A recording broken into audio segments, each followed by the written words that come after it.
સમાચારમાં આગળ વાત કરીએ તો બોટાદમાં થયેલી બબાલ મામલે પ્રવક્તા મંત્રી ઋષિકેશ પટેલનું નિવેદન સામે આવ્યું છે। બોટાદમાં બબાલ મામલે હવે પ્રવક્તા મંત્રી ઋષિકેશ પટેલે પણ પ્રતિક્રિયા આપી છે। તેઓએ જણાવ્યું આ મુદ્દે આધારિત તેમજ સરકાર દ્વારા સૌરાષ્ટ્રના ખેડૂતો માટે અનેક પ્રયાસો કર્યા છે। ગામમાં બહારથી આવેલા માણસોએ તોફાનો કર્યા છે તેવું પ્રવક્તા મંત્રી ઋષિકેશ પટેલનું આ નિવેદન સામે આવ્યું છે। આ સાથે જણાવ્યું પંજાબ અને દિલ્હીની સ્થિતિ શું થઈ છે તે બધા જાણે છે। આમ આદમી પાર્ટીની બેઠક હતી અને સભા હતી ને એવા પછી પોલીસ ઉપર પથ્થરમારો થયો। આમ આદમી પાર્ટીનું કહેવું છે કે ભાજપે જ કરાવડાવ્યું છે। નામ આપનું આપે।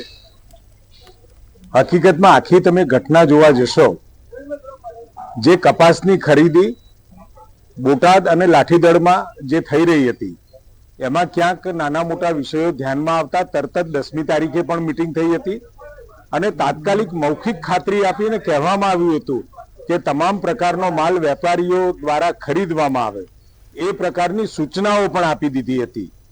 સંતોષકારક પૂર્વક એ બેઠક પૂર્ણ થયા પછી એક જ વિષયને કંઈ પણ ન હોવા છતાં રાજકીય રંગ આપવાનો પ્રયત્ન અને સાથે સાથે વારંવાર કહે છે કે મુદ્દા આધારિત રાજનીતિ, પરંતુ એમને કોઈ મુદ્દા આધારિત રાજનીતિ નથી કરવી।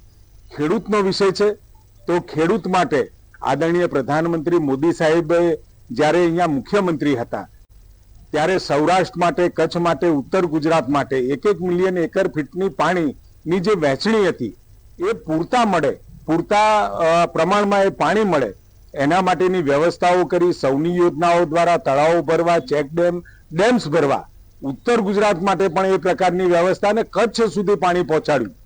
ડાર્ક ઝોન હતો તો ડાર્ક ઝોનની અંદર જે વ્યવસ્થાઓ થઈ, પાણીના તળ ઊંચા આવતા જેટલા જોઈએ એટલા ખેડૂતોને એગ્રીકલ્ચર કનેક્શન આપવાનું નક્કી કર્યું। સતત એક ધારો ખેતીના કનેક્શનમાં જે સબસિડાઇઝ રેટ છે આ છેલ્લા 25 વર્ષની અંદર એક કાણી પાઈનો વધારો નથી કર્યો, એ ખેડૂતો માટે નથી કર્યો।